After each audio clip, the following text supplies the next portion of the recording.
From Hollywood, it's time now for Edmund O'Brien as... Johnny Dollar. Are you from Hartford? Hello? What was that? Are you the insurance investigator? Yeah, that's right. You're here about the Alma Scott shooting? Yes, who is this? This is Alan Swain. Is this a gag? No, it isn't a gag. Well, it's about time you gave yourself up, isn't it? No, I won't. Because I didn't kill her. Why'd you take a run out? I don't know. I've done everything wrong, but I didn't kill her. I want to talk to you if you'll promise not to go to the police first. All right, I can do that. How can we work it so I'll be sure? Are you still in San Francisco? So I'll be... Yeah. I'll be alone. My word is good.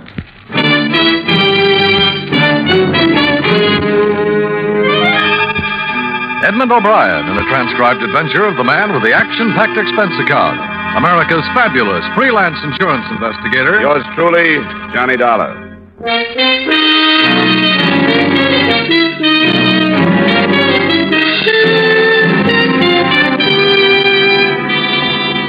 Expense account submitted by Special Investigator Johnny Dollar to Home Office, Columbia All Risk Insurance Company, Hartford, Connecticut. The following is an accounting of expenditures during my investigation of the Alma Scott matter. Expense account item 1, $219 airfare and incidentals between Hartford and San Francisco. For a day and a half, the investigation had taken the form of a search for the man who called me, Alan Swain. 4 witnesses, tenants in the dead girl's apartment house, had seen him running away in the corridor outside her flat immediately after they'd heard the shots. So when this chief suspect phoned about 8 that second night to say that he was innocent and wanted to see me, I was naturally more than anxious to set the meeting up. Later, I wasn't so happy about it. According to arrangements, I cabbed to the corner of Fulton and 26th Avenue, found a photography shop in front of which I was supposed to be picked up, and stood there for about 5 minutes looking at the pictures of some uninteresting brides.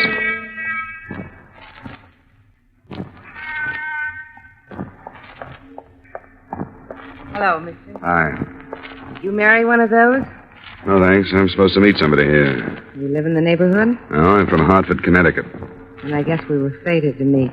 What about the guy that called me? I thought he was going to show up. He changed his mind. I'll take you to him. Come on, there's a cab waiting around the corner. I memorized the number of the cab, hoping it might have picked her up at some address that might be useful later. It was a silent trip. The girl with a pretty but rather hard face slumped in her corner, looking almost bored except for the fact that she smoked one cigarette after another. When we left the cab in front of a cafe on a coast highway, she took my arm and led me away from the lights, across the road toward the sand. And there, behind the added protection of a low concrete abutment, I met Alan Swain. He did come alone. You weren't followed, were you? Ask him. I've gotten out of the habit of trusting people, so I wouldn't want to say. I told you my word was good, Swain. Maybe you deserve it, maybe you don't. What do you mean? Well, from the beginning, I haven't been able to figure how a guy like you got mixed up with a woman like Alma Scott. I wish you'd been here a month ago to knock that into his thick skull. Oh, lay off, Helen. It doesn't do any good now. It never did. I didn't kill her, Mr. Dollar. I swear I didn't. And why have you done everything a guilty man would do? You were seen running away from the scene and getting into your car. You abandoned that. The cab driver remembers picking you up a block away from where it was found and bringing you back to Market Street. Everything you did has been done by scared killers before. I know I did everything wrong, but I didn't kill her. I wasn't even in her apartment. To match all the testimony that says you did kill her, can you put your hands on any that says you didn't? No. When I was in the hall, when I heard the shots, well, if I'd gone on in instead of losing my nerve and running, I could have cleared myself, but I didn't. All I thought of was my own hide. Then when it was too late, I realized the police would never believe anything I said. What makes you think I will? I don't know. I'm just asking you to give me a chance. A chance to do what? I want to tell you what led up to that night. It doesn't make any difference how I met her or anything. I knew she was no angel, but I never thought she was all bad. And I still don't. That's what 2 years of college does for you. Oh, lay off, Helen. 4 years, you'd be 100% blind. What's your story about that night? Alma and I were going to leave town.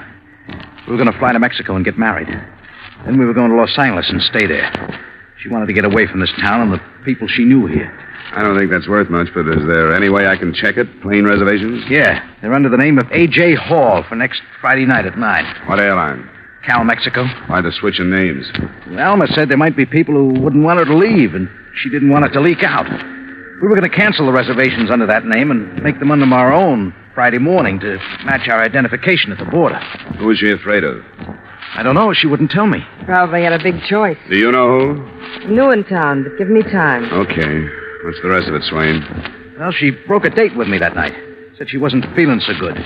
Then about 10, she phoned and told me she'd changed her mind about going away with me. What reason did she give? She didn't give any. She hung up. I started right over to her place. It only took me 5 minutes. When I got there, I stopped just outside her door because I heard her talking to somebody. What about? Well, I didn't understand the words, but she was sort of screaming. I started for the door again, and that's when I heard the shots.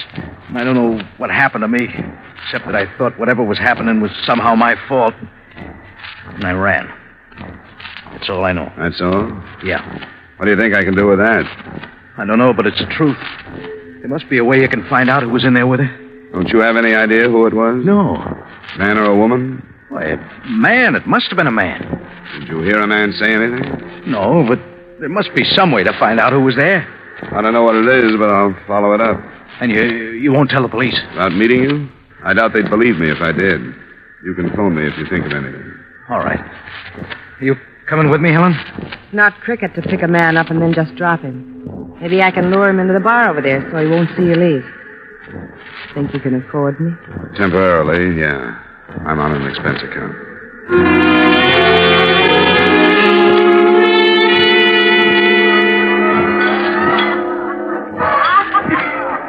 Hello. The bar, or do you want a booth? Booth, please. This one over here okay? Yeah, sure, it's fine. I'll take your order. An old-fashioned, I guess. Ryan, soda. Huh? Okay. Rye old and a high with soda. It's not generally known that Swain has a sister, is it? Do you think he has? You're too young to be his mother. Thanks. I can't quite see you in that woman scorn part. I've been there. Can I have a light? Oh, sorry. Tell me something. Why do you think a woman might have killed her? I didn't say that, did I? You asked Al if he knew whether it was a man or a woman.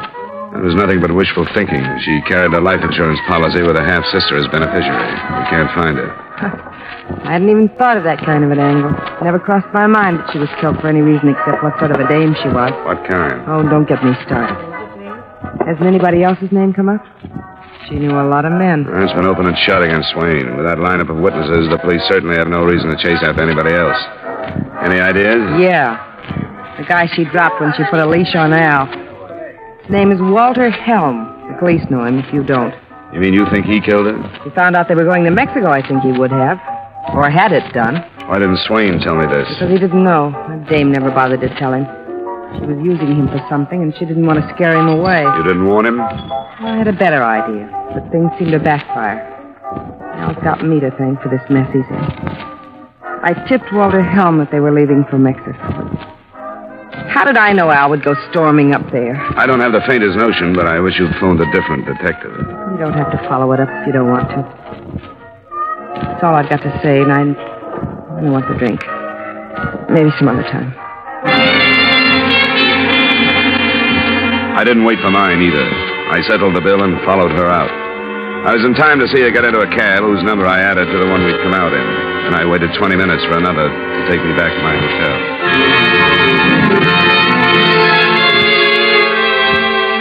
I had no idea of sharing with the police or tossing at Walter Helm the vague hearsay evidence that had been given me. It seemed to me the logical place to go was back to the tenants in Alma Scott's apartment building. And the developments that followed paint a fairly true picture of that hindrance to accurate investigation, the average witness. I won't bother quoting all four at the address, but Mrs. Swinehart will serve as a composite.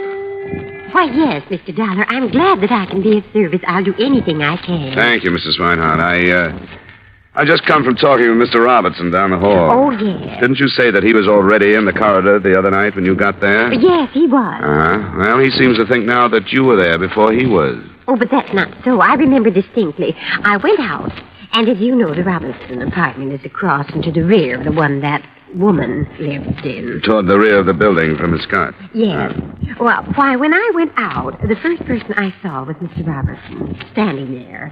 Then I heard the sound of running up toward the front and saw this man. He was running toward the street entrance? Yes, he was.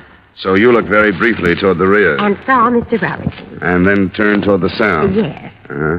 Are you absolutely positive that it was Mr. Robertson you saw? Oh, of course I am. Was anything said? No.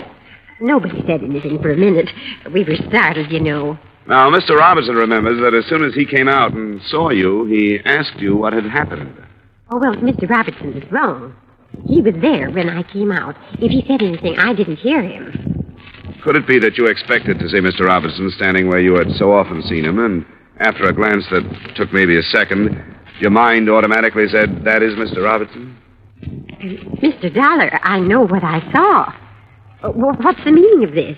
It's just possible that there was a second man mixed up in this thing the other night. A man who might have come out of Miss Scott's apartment and instead of bolting toward the front entrance, gone quietly to the rear stairway and out the back. Oh, dear. That's why it's so important that you're sure.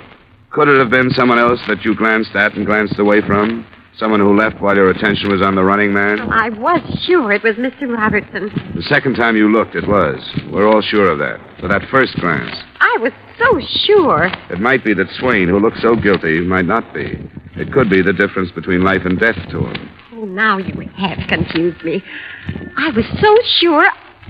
But I shouldn't like to call Mr. Robertson a liar if he truly believes that I was in the corridor when he came out.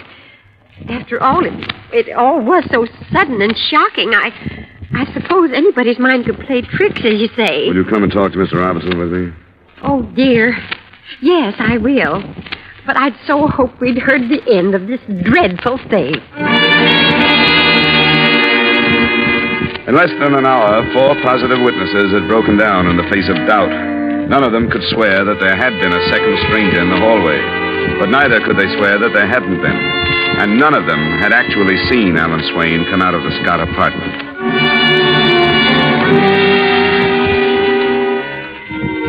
I didn't look forward to telling the police what was happening to their open and shut case without at least something constructive to offer. At 3 that afternoon, I still didn't have it, but I got it when I stopped by my hotel to check the phone calls. The clerk told me that a Mr. Walter Helm was waiting for me in the bar, first table to the left.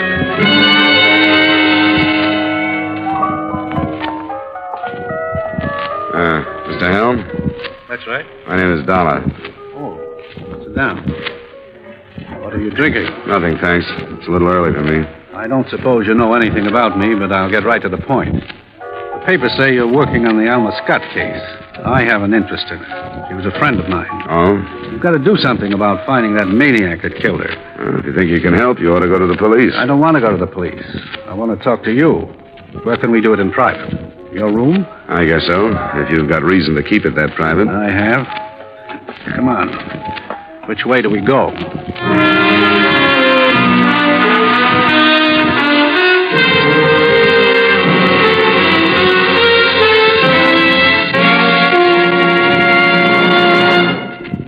We will return to yours truly, Johnny Dollar, in just a moment.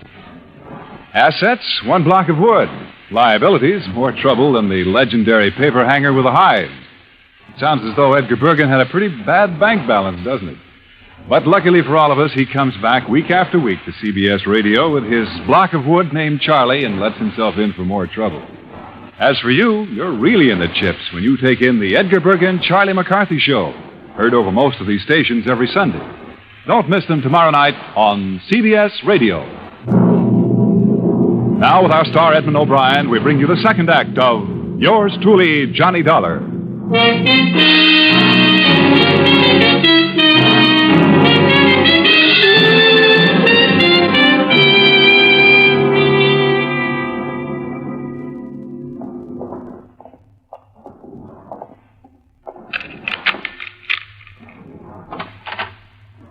Go ahead.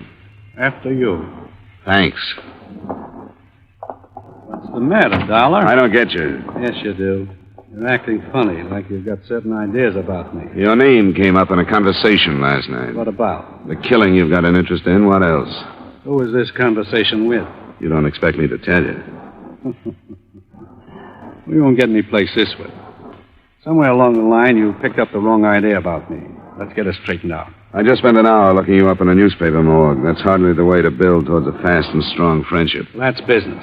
It's got nothing to do with you and me. I came here to talk about Alma. Well, let's get it over with then. I'll level with you. I've been waiting for a call from the police, and it hasn't come. I know they'll pin something on me if they can. They've been trying for years.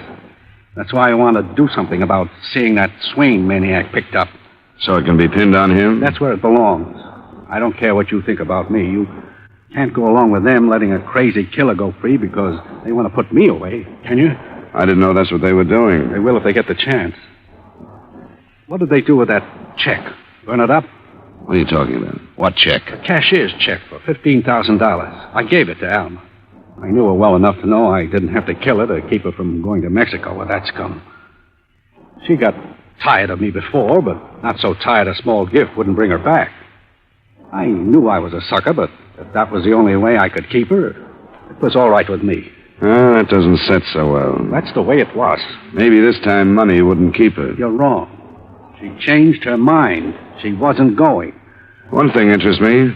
How did you know she was going to Mexico? How'd you find out? Swain's sister phoned me, half crazy about his life being ruined. She said if I didn't do something to stop it, she would. What day was that? The day Alma was killed. I went over that afternoon with a check and had a talk with her. That's when she changed her mind. I've been on this thing pretty much from the beginning, and there wasn't a check. And they got rid of it. They're trying to pin this thing on me. There's a record kept of cashier's checks. If you bought one, you can prove it by going to the bank. Not if you're Walter Helm, you can't. They'll say I bribed somebody and probably pay a few bucks themselves to prove that. That's one of the things I want you to do. Go to the bank so you'll believe me about that check. I'll pay you. Your own price. Aren't you afraid they'd make that out of Brian? They would if they could. But this is legit. You got a private license. You're for hire, aren't you? Not by a suspect, after I've been given access to state's evidence. What kind of evidence? I could really make this worth your while. Just between you and me. I feel sorry for you, Helm. You're a big wheel, but when you can't count on your money getting you something or getting you out of something, you're lost. Because nobody will take you, anything you say, or anything you do at face value. Maybe you're right. I'm not complaining, but maybe this is the deal that sets you right. The papers say she was killed by a .32. It hasn't been found yet. A town like this, it's probably at the bottom of the bay or in the ocean, don't you think? Well, that's a shame. A .32 is all they need to really pin it on me. How come? I gave it to her. It's registered to me. How do you know that was the gun that killed her? She kept it in a drawer in the living room. And you didn't find one in the apartment anyplace, did you? If that's true, you wouldn't hurt yourself by telling the police. You tell them, not me. I thought I could talk business with you, Doc. You say you're not for hire. So this is what I'm going to do. I'm going to post a reward. $20,000. That might be a smart move. It'll be legit. Read about it in tonight's papers.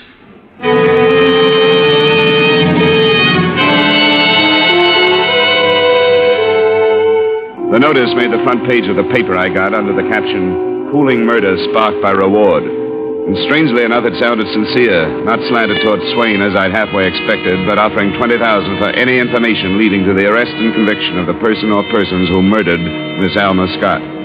I didn't know how the police fared, but as far as I was concerned, reaction set in almost immediately.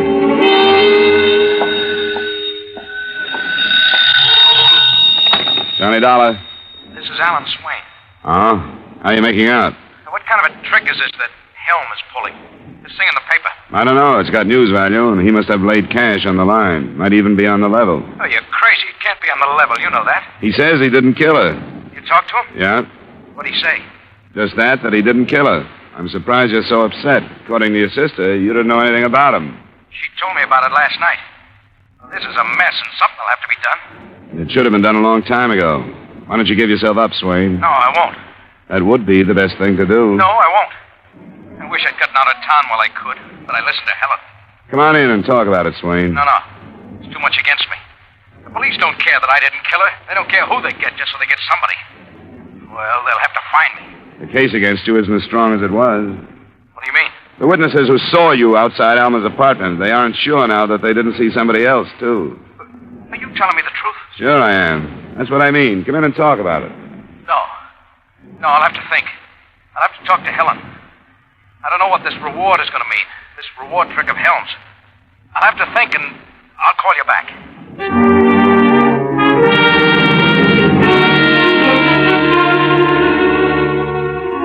phone rang again about an hour and a half later. I thought it was Swain, but it wasn't. It was Lieutenant Halloran at police headquarters. He had a confession to Alma Scott's murder that he wanted to talk to me about. It was made, he said, by a woman who claimed she was Alan Swain's sister. This dame says she knows you, that she met you last night. I guess she did. She says you met Swain and her at the beach. This guy phoned me, Lieutenant. It could have been a crank. It could have been anything. I met them, and nothing they said would have done you any good, so I didn't bother with it. Bother me with it? With what we haven't had, did you think I'd mind picking up a suspect? You know my racket. Sometimes I have to give my word. If I get out of the habit of keeping it, I'm going to miss a lot of bets. Sometimes I wish I was still a private cop and could get away with that stuff again. You are one? Yeah, Seattle until 49. Well, then you understand. I'm not supposed to. I tell you, what they gave me just broke down the case you were building. Now it looks like there's nothing to it. What'd she say? Last night, did she question you as to why you thought a woman might have killed Alma Scott? Yeah. A beneficiary, the only possible insurance angle in the case, by the way. She said that when you mentioned that, she figured you had something on her. When the reward was posted, she decided to give herself up. You sound like you don't quite believe her, Lieutenant. Well, I'll be honest. I don't know. You think she's protecting her brother? I said I don't know. You want to talk to her? If it'll help. I'll send you.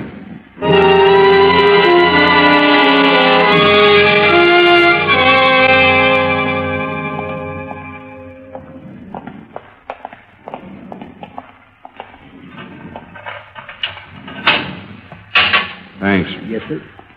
I hope I didn't put you on the spot by talking about last night. That's not important. Well, I was going to ask you to sit down this way. Move over. I was surprised to hear about this. I'm surprised, too. What do you mean? Oh, it's the whole thing. I never thought I'd go this far. Get rid of people who were hurting me. Murder is pretty far. You think it was worth it? I don't know.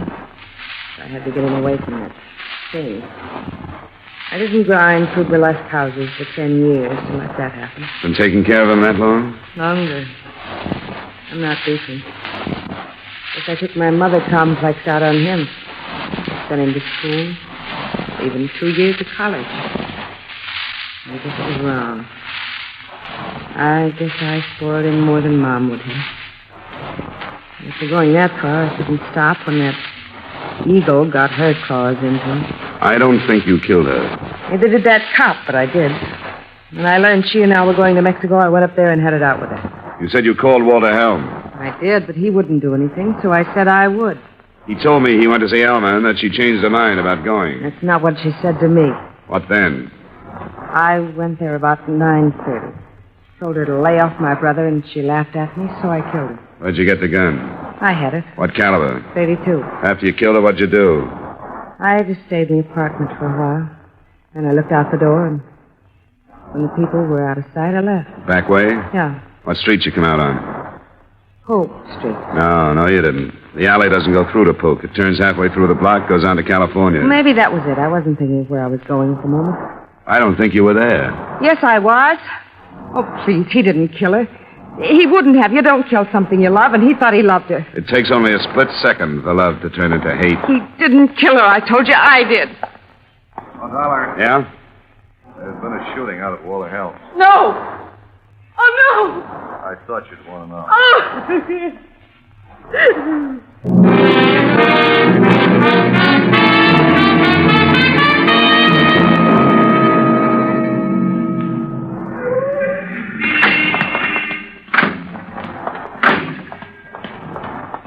Hey, Lieutenant.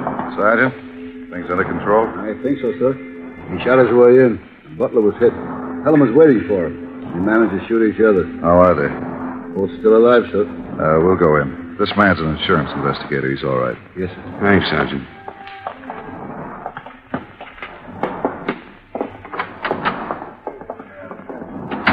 Where's Swain? Right over there, sir. Thanks. Swain. Swain? Swain? Remember me? Yeah. Yeah. Did I kill him? We don't know yet. I hope I did. He took her away from me. He took her away from me. How, Swain? He said he gave her a check and she changed her mind about going with you. He took her away from We better leave him alone. He's in pretty bad shape. A long shot, I think. Helm is over there. Hello, Helm.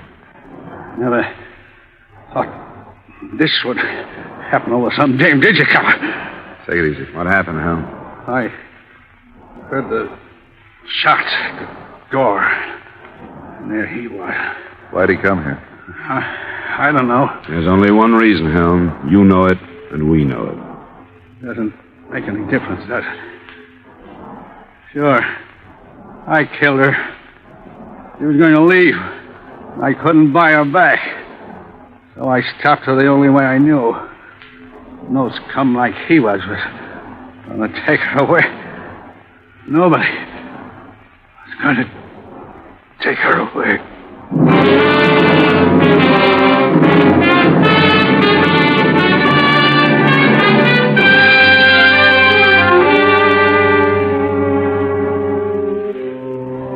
Expense account item 2, $134 miscellaneous. Item 3, same as item 1, transportation back to Hartford. Expense account total, $572. Remarks? I was wrong from the beginning. I'm not making excuses for it, but I wasn't as far wrong as the sister. If her forced confession had ended it, she wouldn't have taken a rap for her brother, who she thought was guilty, but for Walter Helm, who she was afraid was innocent. It only proves again that you have to watch the words that go above your signature. Yours truly, Johnny Dollar.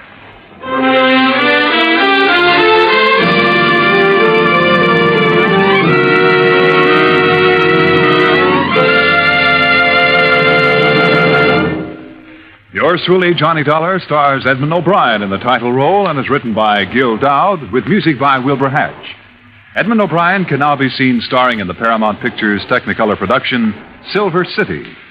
Featured in tonight's cast were Jack Moyles, Virginia Gregg, Jeanette Nolan, Herb Butterfield, Hy Averback, and Harry Long. Yours truly, Johnny Dollar, is transcribed in Hollywood by Jaime Del Valle.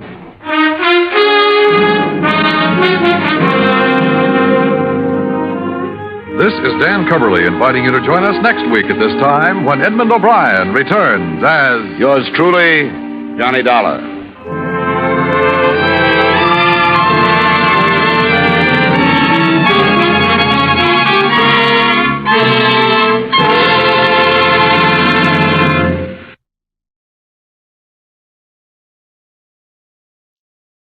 From Hollywood, it's time now for Edmund O'Brien as... Johnny Dollar. Is this Mr. Dollar, the insurance investigator? That's right. My name is Mason, Carl Mason. I'm an adjuster from Sierra All Risk, a West Coast company. Yeah? I need some help. I flew east to meet the claim of a beneficiary, a $40,000 policy. Her name is Jackie Cleaver. Now that I'm here, I can't find her. You mean she's missing? I can't find her. I have an address, but it led me up a blind alley.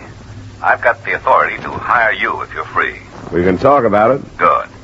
I had correspondence with her just last week. It's strange she should drop out of sight so suddenly.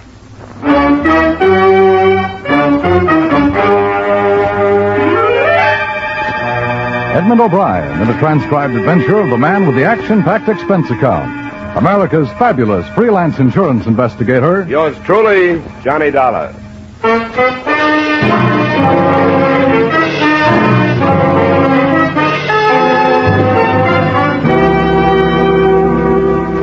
Expense account submitted by Special Investigator Johnny Dollar to Sierra All Risk Insurance Company, 5th and Hill Streets, Los Angeles, California. The following, like it or not, is an accounting of expenditures during my investigation of the Jackie Cleaver matter. Expense account item 1, $250, cab fare from my apartment to the Excelsior Hotel, Hartford, where I was directed to room 216 and Mr. Carl Mason. I'm having drinks sent up. Or is this too early for you, Easton? Well, it's a little for me, thanks. It's the first time I've been in this part of the country for 6 years. One thing you can say for it, it doesn't change, except for the weather. The West changes every day. So I've heard. I'm still growing up. I heard a lot of good things about you, Dollar. No, that's something new. When I ran into this stone wall looking for this Jackie Cleaver, I called a few of the companies around here. They all suggested you. Probably to keep me out of their hair. What's the background on this thing? I've got it all here. Policies in the name of Schumacher, Howard Schumacher. He was killed in a traffic accident out there. Lots of them, you know. Here, see? Her address was listed as 382 Gardner Street in Manchester. That's just a few miles east of here. I know the place. What'd you learn there? It's a queer sort of a place. Man running around in trousers and a set of long underwear. I got the idea that he was lying to me. What did he say? That she hadn't lived there in 2 months. Now, how could that be when I've had correspondence with this Cleaver woman in the past 2 weeks? A mail could have been forwarded to someplace else from the Manchester post office. What was the return address on her letters to you? I didn't notice. You'd think she would have mentioned any change, but she didn't. This man, Forsland was his name, said she moved to a place called Middletown, but he didn't have an address. I went over there, but it's too big a place for an untrained man like me. Let me see that. This says she's Schumacher's wife. Ex-wife, I believe. Will you take it over for me? Yeah, I'll take a crack at it, anyway. Good. You can take these forms with you. This is the one we want signed. And here's one of my business cards. I'll jot the phone and room number down for you. Thanks. I'll let you know what I find out.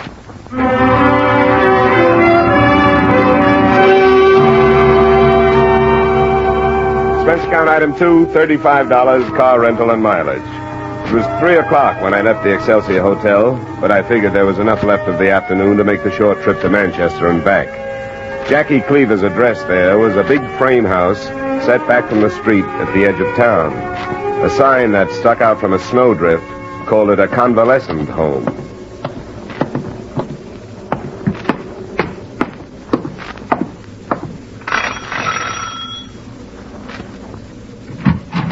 Yes? You Mr. Forsland? I am. Well, my name is Dollar. I'm an insurance investigator. Are you the same as that other one? I'd like to talk to you about the same woman. Well, you better come in. You got to close the door one way or t'other. Thanks. Yeah. Might find it too warm in here. Got to keep it that way for my patients. Now, what's the matter with that Cleaver woman? Nothing that I know of. Man left her $40,000. I'm trying to find her so she can get it. $40,000? Wouldn't take you long to find me, I can tell you that. Are you sure she didn't say anything about where she was going when she left here? Well, she just picked up and packed one morning saying she'd write, which she never did. She give any reason? Said she needed a change. Was she an invalid? Not so as you can notice. Came here for a rest, she said. She was well enough to go clean into Hartford to a bank when a check came twice a month. Did she have any friends I could look up? Anyone come to see her? Nobody, I'd say. She was a lonely woman. Wouldn't talk about herself. Did you happen to notice where her mail came from? Wasn't any except for checks. They came from California, Los Angeles. Uh-huh. Well, I won't take up any more of your time, Mr. Forsland. Thanks a lot. Not so much good, I can tell you. Oh, what does she look like? I've never seen her. 40-ish, I'd say. Well turned out for that age. Add a bit of color to her hair, I expect. That was brown. Sharpest features and knowing eyes. Saw a lot of life in her time, I'd say. She was strange. Not peculiar, you understand, just strange.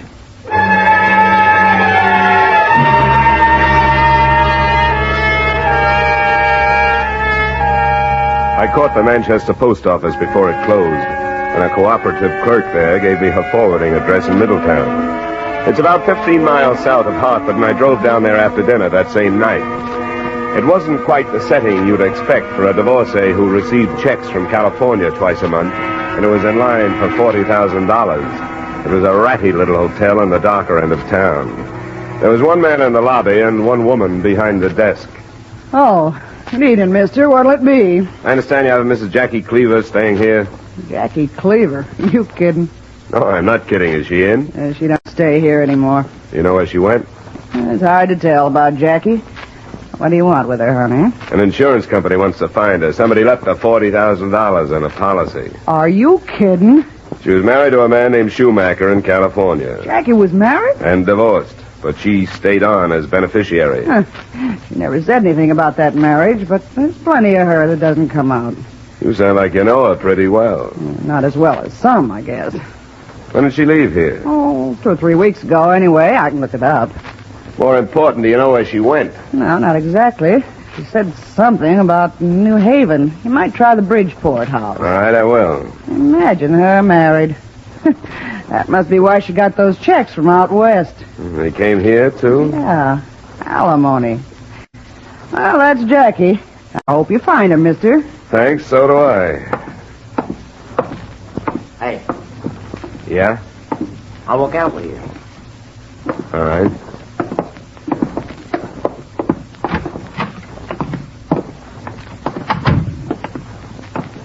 What's this about, Jackie? You must have heard all of it if you heard any. Are you a friend of hers? Yeah. Yeah, who was this Schumacher you say she was married to? I don't know. What's all the mystery about her? Oh, there's no mystery. She's restless, likes to move around. Beneficiaries get paid off every day. Everything about this thing is normal but her. Why is she so hard to find? Oh, maybe she don't want to get found by every Tom, Dick, and Harry passing through. It's none of my business. I'm being paid to get her signature on a form, then she gets her money. Are you from the West Coast? No, I'm from Hartford. Well, maybe I could locate her for you. What then? I'll give you my card. You can phone me at my apartment. That? Dollar, huh? All right, Dollar, I'll see what I can do.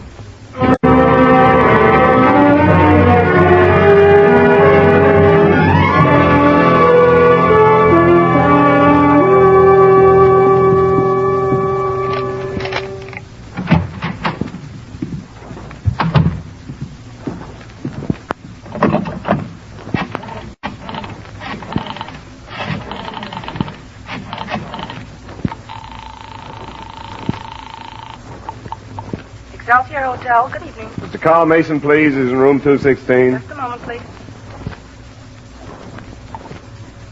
Yes? This is Dollar, Mr. Mason. Oh, what luck have you had? I'm not sure yet. Just got home from Middletown. I met a man down there who thought he knew where she was. Hey, what do you know about her? Nothing at all. Why? Well, it looks to me like she's on the run from something. You know, I thought there was something funny about that place in Manchester. What else have you run into? Well, it's just obvious that she wants to stay out of sight, that's all. Well, we don't care about that. We just want to get our books clear. Yeah. I gotta hang up now. I'll be here if anything comes up. All right. Bye, Mason. This is him, Bert. Get back inside, Dollar. Well, it didn't take you long to get here, did it? Stay away from the telephone. Sit down over here. What's the automatic for?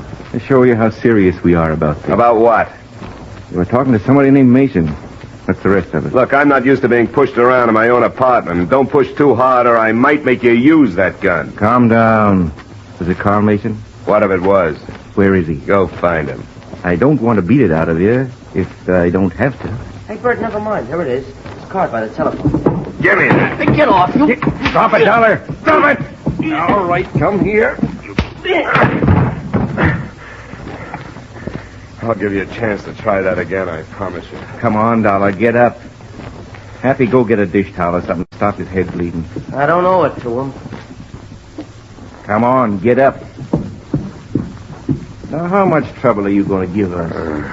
How much do you want? What do you know about all this? Oh, what? I want to know how much Mason told you. About what?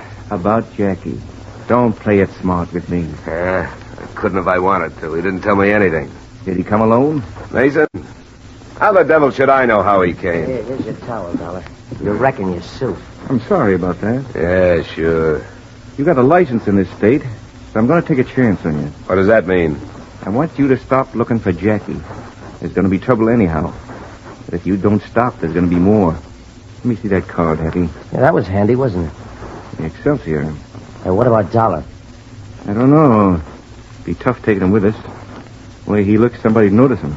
You want me to go down? I better go, I guess. You stay here with him. Keep him away from that phone. Mm-hmm. Yeah. Good luck, Bert.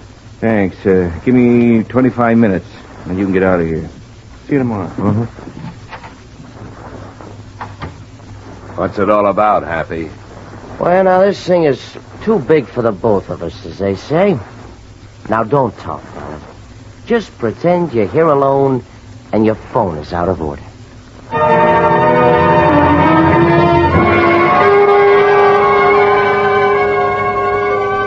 I thought I knew what to expect at the hotel after the one called Happy had left, and I was able to get down there. But I was only half right.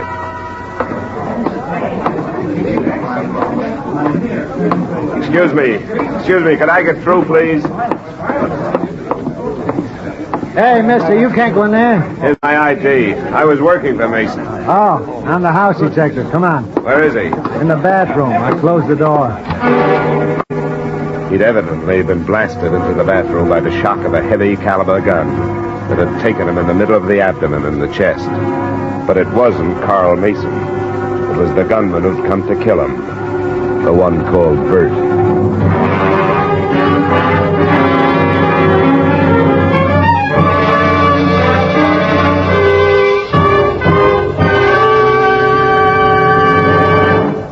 We will return you to the second act of yours truly, Johnny Dollar, in just a moment. You can sing it again for an hour tonight on most of these same CBS stations. And while you're enjoying this merry, tuneful hour with Jan Murray and the gang, maybe you'll get a phone call and a chance to solve the Phantom Voice mystery. The cash jackpot is the highest it's been in weeks.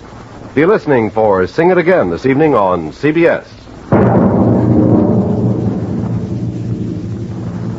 And now with our star Edmund O'Brien, we return you to the second act of yours truly, Johnny Dollar.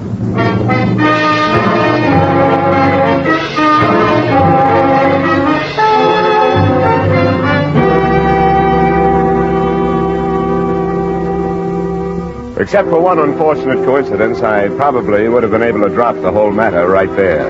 And I would have, gladly. But it turned out that the lieutenant assigned the case was an acquaintance of mine. He had once informed me that a friend of his was on the state board from which I got my license, and he had never let me forget it. Now, John, you tell me this fellow Mace hired you? Name's Mason, Schiller. Carl Mason. Oh, I jotted it down with a dull pencil. It's hard to read. Yeah. Mason.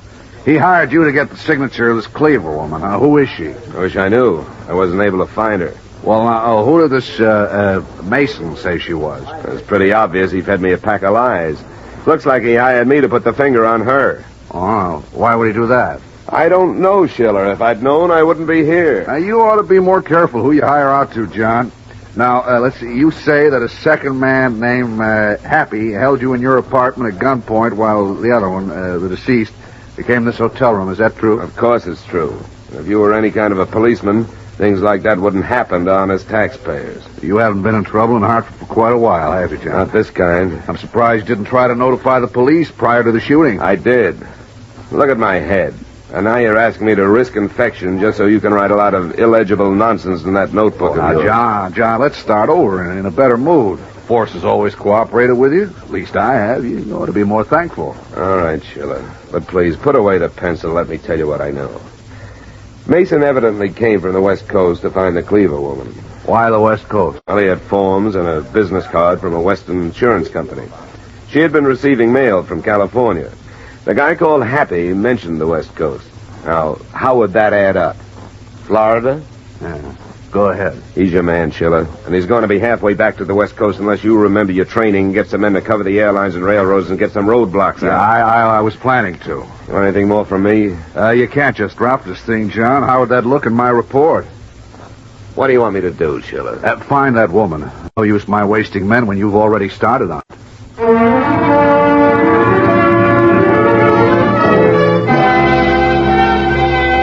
Expense account item 3, $10 to the hotel doctor who stitched and bandaged my head. Item 4, $1.30, night letter to a West Coast detective agency asking for a rundown on both Carl Mason and Jackie Cleaver. Then at about 11, I started back to the hotel in Middletown.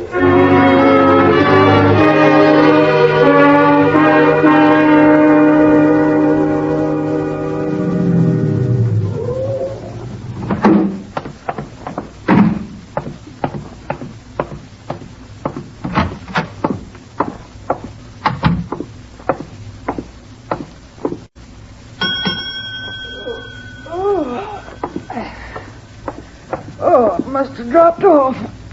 Oh, it's you again. Yeah. Where is everybody? Who? The guy who was in the lobby the last time I was here. Place is all yours. Hasn't been a soul in since you left, I don't think. Does he live here? I'm not so sure I know just which one you mean. I think you do. They call him Happy, which he isn't going to be when I find him. I don't think I know him. What's the matter, honey? Enough to make it smart for you to level with me, honey. The police aren't far behind me. What do you want? I want Happy. Does he live here? No. He just hangs around once in a while. Got a girlfriend lives here. Yeah? Where is she? She's not home. She's sick in the hospital. Which one? The county hospital. What's her name? Nadine Williams. What's the matter with Happy? He and another guy named Bert something teamed up to get rid of somebody, but it backfired. Bert was killed. Oh. What is there about Jackie Cleaver that could cause this trouble? I don't know anything about it. If you're holding things back from me, I can have the police drag you in. I don't know what it's all about with Jackie. But I can tell you a few places where you might find Happy. What's his real name? Snell Chandler. He was going to meet Bert tonight. Do you know where? A couple of places. One's the Wigwam. That's a roadhouse on the highway south of here. The other's further. Tower in New London. All right, I'll check him. If he happens to come in here again, tell him what happened. And tell him he can do himself some good by talking to me before the police get to him. I don't think he'll come back here, not with trouble like this. He probably doesn't know about it yet. Oh, hadn't thought of that. All right, if I see him, I'll tell him what you said.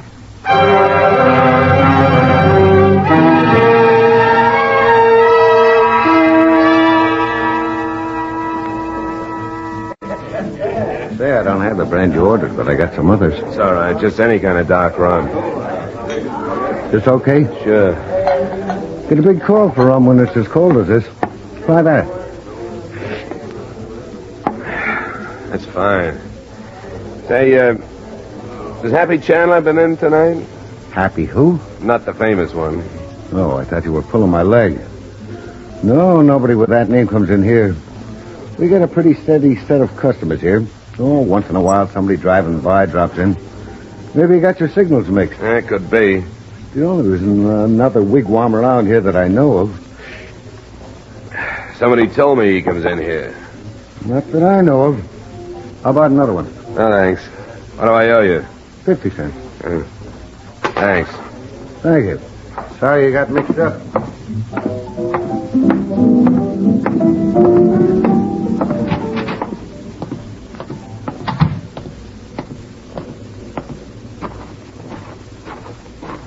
Dollar. Over here. It's a lot warmer inside, isn't it, Happy? No, I just got here. Look, May at the hotel gave you a bum stare, see? Don't be too rough on her. She has to play along with us or she couldn't stay in business. You're here. That's all I care about. She phoned and told me what happened, so I came over here to talk it over with you. Bert didn't meet me, so I guess it's straight about him, huh? You'll read about it. Did Mason get away?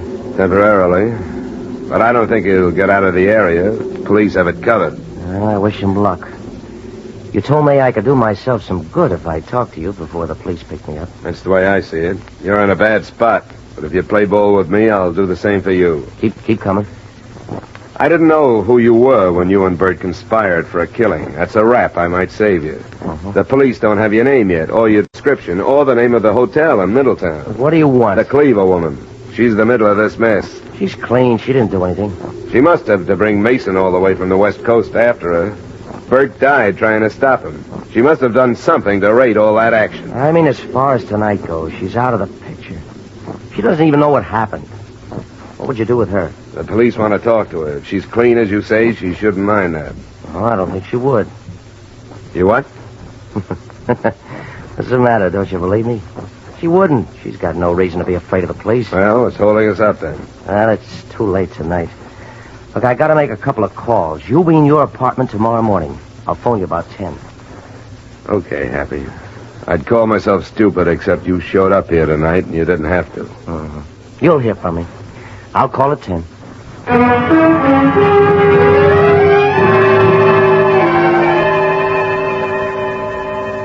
The first thing I got the next morning was the information I'd wired for. Carl Mason was a disbarred lawyer who had linked himself with a syndicate that until recently had controlled the wire service, etc., of 4 western states.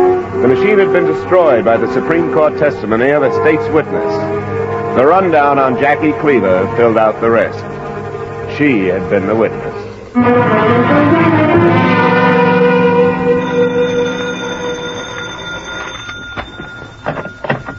Johnny Dollar. Dollar, this is Mason. Who? Carl Mason. Oh, well. I want to give myself up, Dollar, but I want you to take me in. Why? I've read the papers this morning. Since you were held by these gunmen, you'll be important to my plea. What plea is that? I can build the tightest case on self-defense Connecticut has ever seen, and you know it. You know that man was on his way to kill me. Yeah? But you were wrong about my motives for coming here. I didn't intend to do Miss Cleaver any harm. I think you've made a good choice. It'd be tough to prove what your motives were. I want your statement as part of the formal arrest. Where can I meet you and when? Be better for me later in the day, maybe right afternoon. You all right where you are? Yes, I think so. It's a good thing you didn't try to leave town. They got everything covered.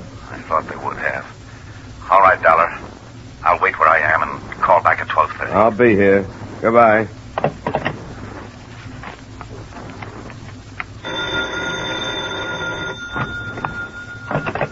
Hello?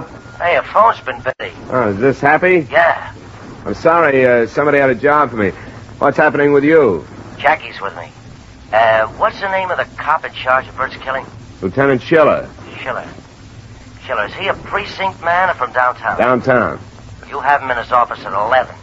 Jackie will meet you there. I'll meet her at the desk out front. All right, I'll have her there. And he did. I recognized her from the description as she walked through the door. Dark, nicely featured, and wearing conservative clothes.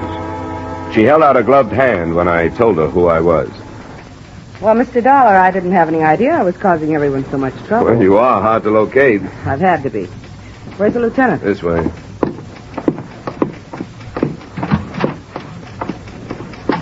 Lieutenant Schiller, this is Miss Jackie Cleaver. Well, sit down, Miss Cleaver. Thanks, Lieutenant. It's a pleasure to meet you. Well, we've had ourselves a little trouble, haven't we? I'm afraid so. I'm sorry, Lieutenant. Oh, I don't blame you entirely. From what Dollar tells me, you're to be commended for testifying for the state out there. I didn't know the secret was out, Mr. Dollar. Part of the agreement was to keep it. I wired for some information on you. What did you find out? Only that your testimony put the syndicate out of business. When you hear the rest, I know you won't talk about it outside this office. They've been very nice to me in payment for what I did for them. They understood, of course, that it wasn't safe for me out there, so they saw that I got here and have been sending a small amount of money twice a month. It's not quite the accepted thing, is it?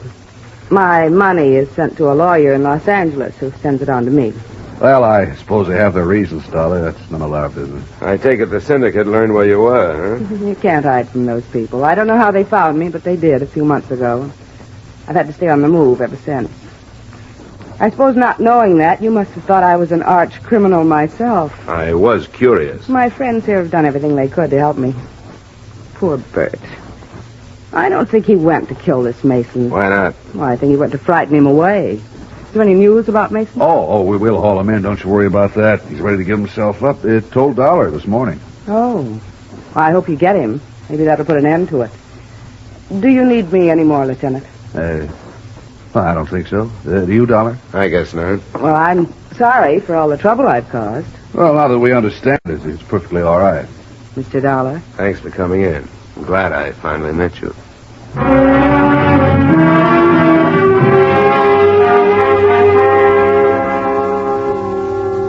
The second surrender, that of Mason, should have finished the whole thing, but it didn't. I waited for his call at my apartment. When it came, I met him, per instruction, in a drugstore a few blocks away. I made one mistake. I answered the only question he asked me. Have you found Jackie Cleaver? Yeah, I talked with her. And I'll tell you what she said. The court thinks she's a brave, courageous woman. Arrangements have been made so that she gets paid for her service to it. That's right. Well, I'll put the lie to that. What's the matter with it? Well, she testified all right. She knocked our syndicate out so the one she was mixed up with could move in. What do you think of that? Is it true? Of course it's true. That prosecutor thought he was using her, but she was using him. With the situation the way it is, she could perjure herself again to some federal investigators and make it look as though there was collusion between the state and the syndicate that moved in. Not true, but she could cause some heads to fall. Glad I live in Connecticut. Don't be stuffy. Ready to go? You're right, I'm ready. I don't care what the charges against me are, as long as I can get the truth about that character on record. My car's outside.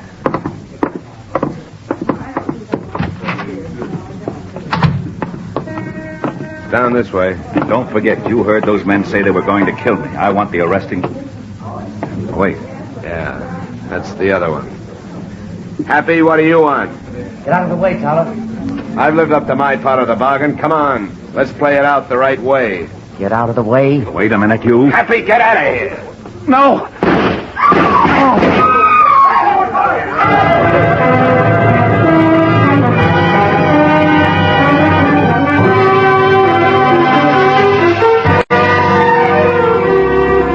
As I said, it should have ended when Mason gave himself up, but it didn't. Snell, Happy Chandler, was apprehended, but the search was on again for Jackie Cleaver. I wish them luck. They can have the job. Expense account item 5, $45.75 miscellaneous. Expense account total, $280. Remarks? Since Mason actually had nothing to do with the Sierra All-Risk Insurance Company, I hardly expect you to honor this account. But you should. It should be worth that to learn what goes on behind your back. Yours truly, Johnny Dollar.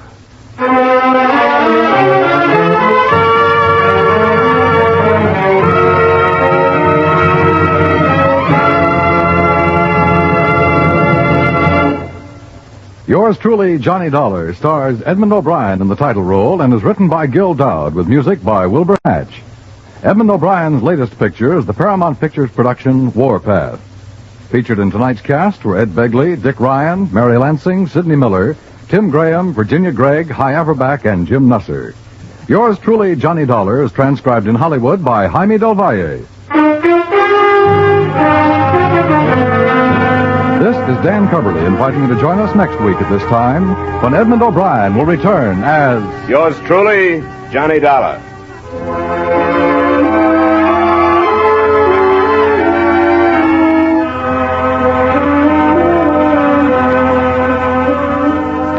If you've ever tried to read a book in a bad light, you know the irritation that can be caused by tired eyes, by a sick, nagging headache. This same irritation may be causing your boy or girl to lose valuable study hours in school. Bad lighting may be dragging down their grades. Your community school is your responsibility. Do all you can to keep its classrooms well lighted, modern in every respect. Remember, better schools mean better students, better citizens tomorrow. Now stay tuned for the Von Monroe Caravan, which follows immediately on most of these same CBS stations.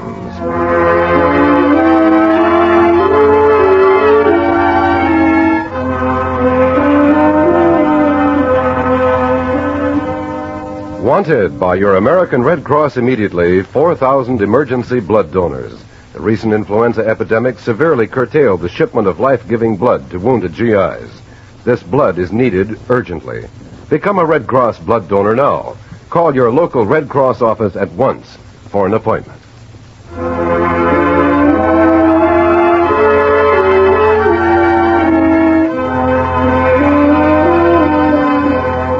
This is CBS, where you laugh at Jack Benny every Sunday night, the Columbia Broadcasting System.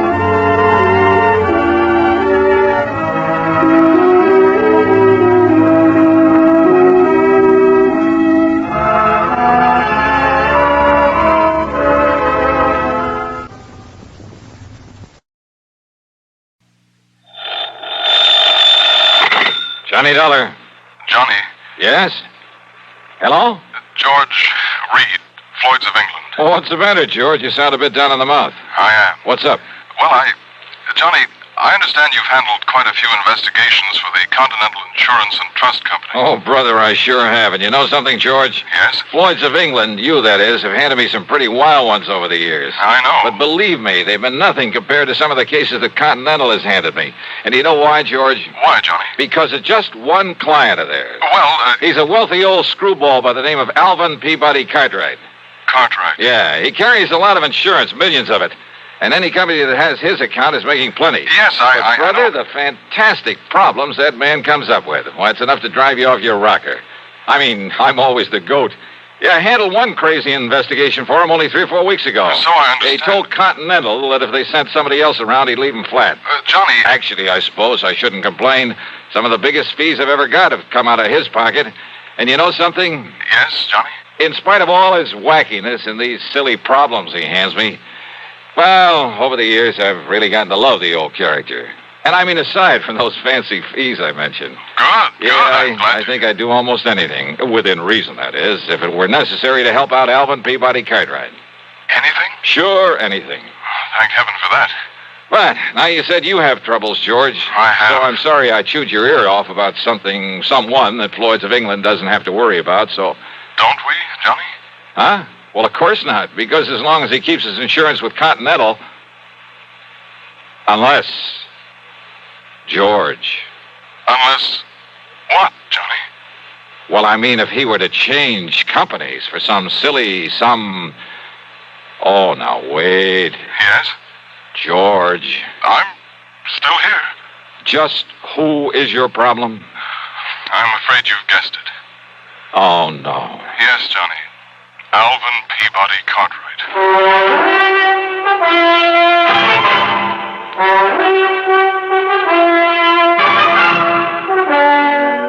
CBS Radio brings you Bob Bailey in the exciting adventures of the man with the action-packed expense account, America's fabulous freelance insurance investigator. Yours truly, Johnny Dollar.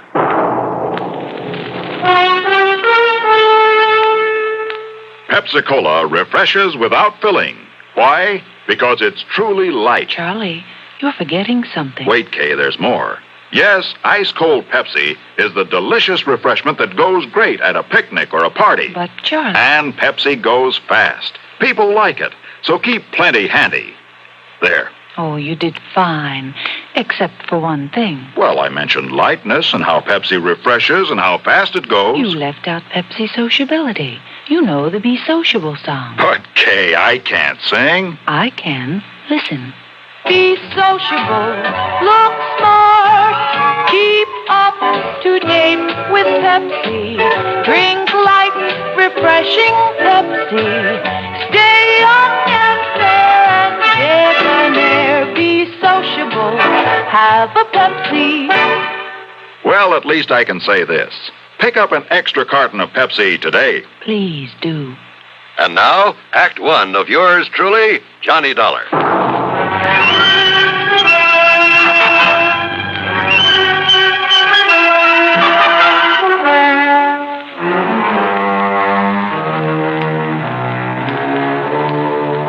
Expense account submitted by Special Investigator Johnny Dollar to Floyd's of England, North American Office, Hartford, Connecticut.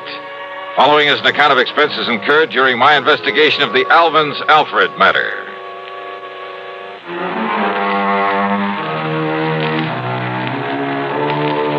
The assignments George Reed usually handed to me were usually bad enough.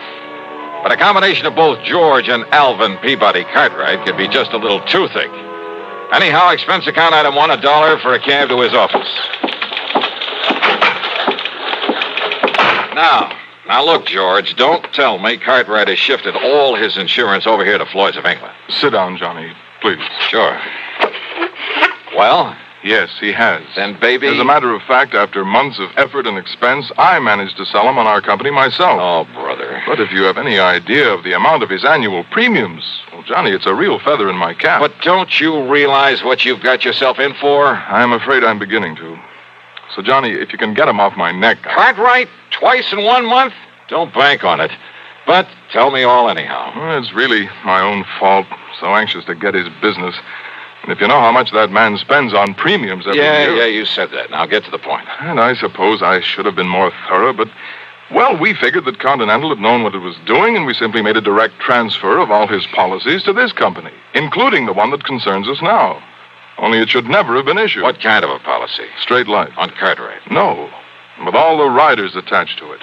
Johnny, it not only covers her life, but accident, injury, mysterious disappearance, just about anything you can think of. Covers whom? Well? The name on the policy. Alfred. Alfred? Alfred Cartwright. A relative? No. No. But if his last name No, is... Johnny, according to this policy, Alfred is a ward of Alvin Peabody Cartwright. That's funny. I never knew that Cartwright had a... Well, what's the difference? What's happened to this Alfred? According to Mr. Cartwright, it was an abduction. Oh, a kidnapping, huh? No, not exactly. Well, what do you mean? If he was abducted, that means he was... Wait a minute. Yes? A minute ago, you started talking about the insurance policy on her. That's right. And then you started talking about Alfred. Alfred is a she. There's a what? Hey, well, what do you mean about an abduction of her, him, it not being a kidnapping? Oh, I said not exactly. But Alfred was abducted. Yes. Oh, look, will you start making some sense about this? I wish I could. And if this sort of thing is typical of car... Come on, George. If Alfred was abducted but wasn't kidnapped, well, okay, what happened? Well, you see, Johnny, Alfred... A female. A female. Well? Alfred happens to be a dog. Okay, so what's the difference? If she's been abducted, she's... A dog? Yes. Oh, no.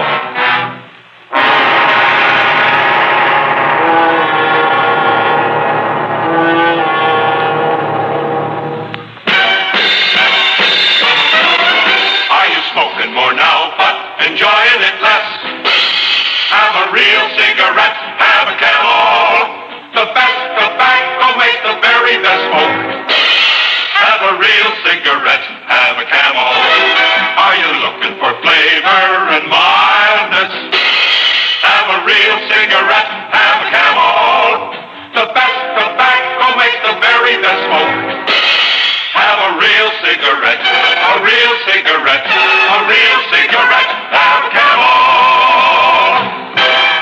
Again, for the 11th straight year, Camel outsold every other cigarette, filter, king size, and regular. The best tobacco makes the best smoke. So if you're smoking more now but enjoying it less, change to Camels. Get more real satisfaction every time. Start to really enjoy smoking again. Have a real cigarette, a real cigarette, a real cigarette, have a Camel. And now Act Two of yours truly, Johnny Dollar, and the Alvin's Alfred matter.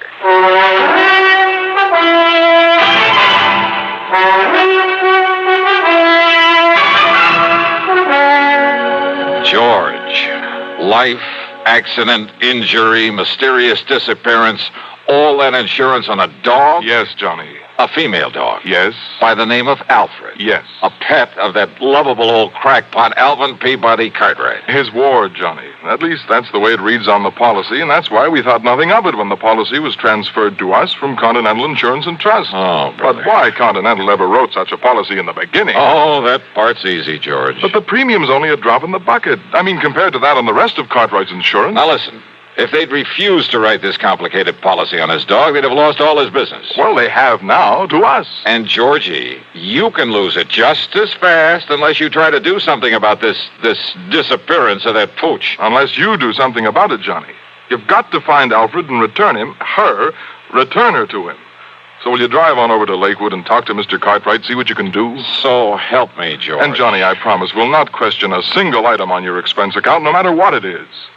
Oh? As for a nice big extra fee, well, you name it. Well, will you do it? Okay, George, on one condition. Yes? That you keep this thing under your hat. I mean, after all, if the word ever got out that Johnny Dollar was chasing around the countryside looking for a dog napper... Johnny, I promise. I cross my heart and hope to die. What a business. With no limit on the expense account, I should have hired a Rolls, complete with liveried chauffeur. But instead, item 2 was $4.20 for a tank full of gas for my own car. Within the hour, I was pounding on the front door of the Cartwright home over in Lakewood.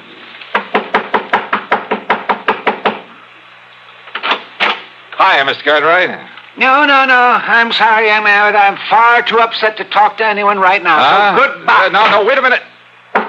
Hey! Yes. Why, Johnny? That's right. Well, why didn't you say so? Come in, boy. Come in. Sure. Well, sir, how are you? Yes, come in and commiserate with me in my hour of bereavement. How anybody could be so wicked as to take Alfred, my pride and joy, away from me. But somebody did. And, Johnny, you must find her and must bring the culprit to justice. Spare no effort, spare no expense, but come on, Johnny.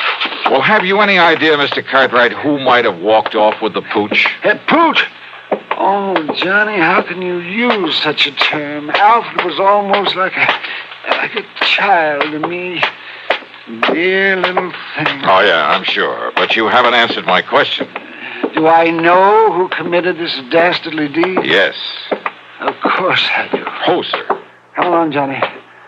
I'll show you Alfred's picture so you'll know her when you see her. All right. But now, why send for me, Mr. Cartwright? What? Well, I mean, if you know who did this. I certainly do. And Johnny, he must be made to pay the penalty for this nefarious deed. Now look, here's dear little Alfred's room. Huh? Well, do you like it? Isn't it nice? I could hardly believe my eyes. It was more like the playroom for some much too wealthy child.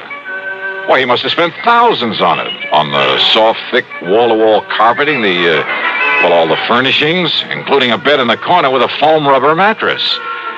There was a growing tree in the middle of the floor and a half-dozen miniature fire plugs scattered about. There were rubber bones and balls and toys of all sorts and sizes Toys? In addition to everything a dog could possibly play with, there was a big table with a scale model electric train, an erector set, a microscope, a lot of other science toys, including a working model of a... Huh? Isn't it nice, Johnny? Oh, no. Look, Mr. Cartwright. Yes? Don't tell me the dog played with these things. What thing? Will this toy seismograph Toy? What are you talking about? That really works. See how the recording needle gave a jump on the roll of tape on it? It runs for a week. Keeps perfect time. Oh, well, sure. So the dog could tell when there's been an earthquake somewhere, is that it? Well, no. I may as well admit, Johnny, that some of these things are mine. Yours? Yes. When I was a child, the only toys I had were the ones my poor mother could make with her own hands. And I always said that if I ever had the money, I'd make up for it. That I'd have all the things I couldn't have then. So maybe I'm just a silly old man, second childhood, that sort of thing. But I said I'd have them, and now I have. I see. Did you ever have a nice electric train when you were a youngster? Well, no. My folks couldn't afford it. Yes, but I bet you wanted one, didn't you? Oh, sure I did. Doesn't every... Yes, and after you'd grown up, I bet you spent as much time looking at them in the store windows as any kid. All the time wishing you dared to buy one. Just to have it. You think it's all a joke, Johnny? Joke, Mr. Cartwright? About the man who buys his son a train for Christmas and then, plays with it all Christmas morning? Yeah, maybe you got a point there. Of course I have. And that's the trouble with growing up. People get so proud or stuffy or something that they won't unbend. They won't let their hair down and enjoy some of the simple little things that they'd really like to do. They're so afraid that somebody might laugh at them. I'm not laughing, Mr. Cartwright. And that's why I like you, Johnny, because you've sense enough to realize that, maybe an eccentric old character like me isn't so eccentric after all. That he's just become smart enough to get rid of a lot of nonsensical inhibition. Yeah, you have got a point there. Maybe you can understand why this same old man is so upset about losing a wonderful companion. His dog. She was such a dear. I looked all over before I found her and bought her and brought her here. Her, Mr. Cartwright? That's right. Then why did you name her Alfred? Well, to be honest about it, Johnny, I'd really hoped for a boy. Yeah. Yes. Now, you say you know who who dog-napped her? Clarence. Clarence? Clarence Brixton. A stupid day servant I fired yesterday. He was the only one that could have done it. Who would have done it? When did this happen? Last night, between 7 and 8. I'd gone over to visit the widow Parkins. Oh, a bit of romance in your life, Mr. Cartwright? Oh, Johnny, how can you say that? Well, she is very nice. There was nobody here but little Alfred. I'd even locked her in. Oh, what about the house? Was it locked? Of course it was. But Clarence still had his key to it. And if you know this house, Johnny, and nobody could have broken in. Oh, I'm sure of that. Besides, there was no sign of anybody trying to. There was no footprints outside. There was no ladder marks. There was nothing. Even the stupid local police agree that Clarence must have done it. Then why haven't they nabbed him? Because they believe his alibi. From that character, that wife of his. They live the other side of town, and she swears he was at home when it happened. And you're sure that only he had a key to this house? That's right, outside of my own. So he must have done it. Only the dumb police won't do anything because of his so-called alibi. And we gotta break that alibi. That's right. But how? How, Johnny? Well, I had a crazy idea. Huh? Well, I thought I was the only one who got Just, let me take a real close look at one of these toys in here. One of these toys? Yeah, that's right. It's a long chance, Mr. Cartwright. But let's see what happens.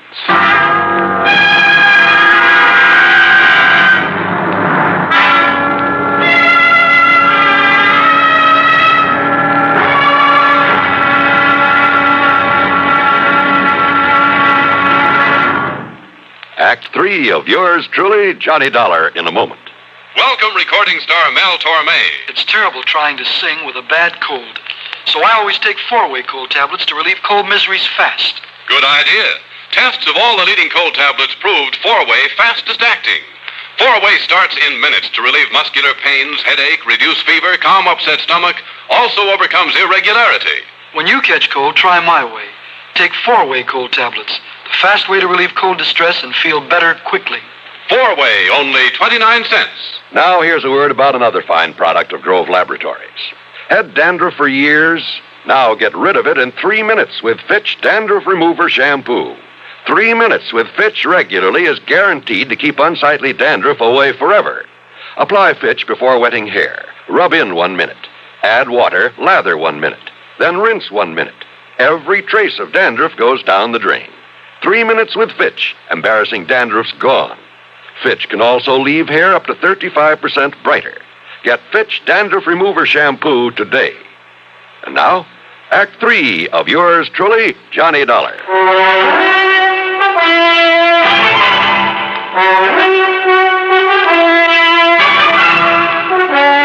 I got back into my car and drove to the address of Clarence Brixton. I hoped he was as stupid as Cartwright seemed to think. Yeah, mister. Mrs. Brixton, That's right. I want to see your husband. No, who are you? Johnny Dollar, special investigator. No, get him out of here, Mabel. Throw him out. What are you so worried about, Brixton? First it was those dumb cops that crazy old geezer sends around here. Now it's you. Well, me, I'm full up to hear all this yakking about me taking that mangy little hound of his and that snapping, yipping little female. What you done to my Clarence? Them sharp teeth are hern. You show him your hand, Clarence. Yeah, forget it, Mabel, and shut up. You get these marks when you were hauling Alfred out of that playroom against her will? Huh? Now listen. A little dog, you said. Oh, not much bigger than Clarence's hand. Pies in his little Oh, then you've seen it, Mrs. Brixton. Well, no. Now, Clarence told me about it. Yeah, sure, I told her. I see. Well, what do you see? And I hope it means the dog is still alive. After all, if you took the trouble to bring it here. Well, what are you talking about? You trying to say I stole the dog off of him? So maybe nobody did, wise guy. What do you mean by that? Ask me, that lousy pooch got out of there on her own free will, just to get away from that crazy Cartwright like anybody in her right mind. Out of a locked room in a locked house? Sure. Cartwright always left the window open so she could sleep good. He left so the dog took off somewhere. A little dog jumped out of a third-story window? Why, it would have killed or crippled her. All right, so then he was wrong about when it happened. While he was out, he said. And he was out between 7 and 8 p.m. last night. And that's when somebody chased Alfred around until he caught her, then took her away. Prove it. Yeah, some big, clumsy ox like yourself, Clarence, who had a key, who knew the place, knew he'd better leave the place looking undisturbed before getting away. But he didn't. Yeah? Here, take a look at this. What's that, huh? From a working model seismograph there in that playroom. What? You see, Clarence? Every clumsy footstep of yours registered in black and white for some 5 or 6 minutes during a period between 7 and 8 o'clock. Oh, don't look like his feet to me. But I didn't touch that thing. You didn't need to. You mean them squiggles on the paper, my footsteps? What do you think? And what do you think of modern scientific investigation, Clarence? Scientifical, huh? Gee. But listen, mister, please, it was only so's Clarence could make like he found the dog and then take him back and then maybe get his job back. Yeah, could have worked, too, only... Only what, Clarence? Some local cops. They was a pushover. But then you had to come along. All right, Dollar. Well? Dollar, I give myself up.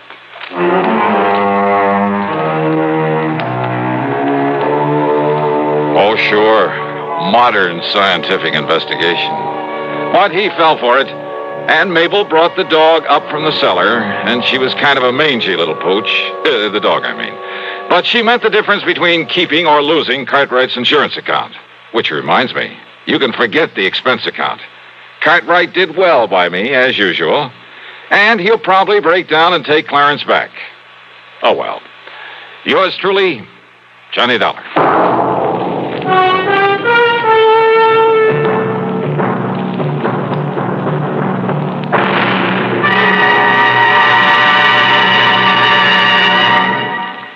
Our star will return in just a moment. Constipation can be a problem for anyone, even doctors. And when constipation occurs, it's interesting to see just what doctors consider important about a laxative they might use or recommend. Well, a majority of the doctors we heard from had this to say. A laxative should be effective, gentle, as close to natural acting as possible, and a medicine that can be used with complete confidence.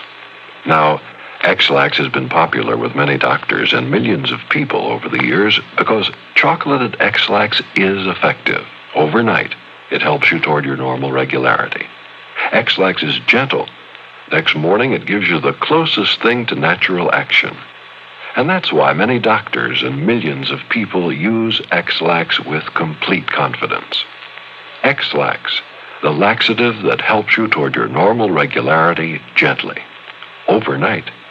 Is X-Lax in your medicine cabinet? Now, here's our star to tell you about next week's program. Well, first, a real hearty welcome to WATV in Birmingham, Alabama, and to KSOB in Cedar City, Utah. Glad to have you with us on the network. Next week, I run up the biggest, the fattest expense account you ever heard of. Join us, won't you? Yours truly, Johnny Dollar.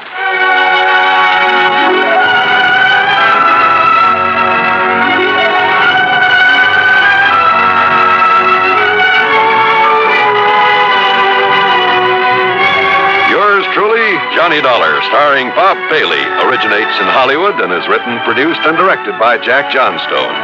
Heard in our cast were Virginia Gregg, G. Stanley Jones, Howard McNear, and Frank Gerstner. Be sure to join us next week, same time and station, for another exciting story of yours truly, Johnny Dollar.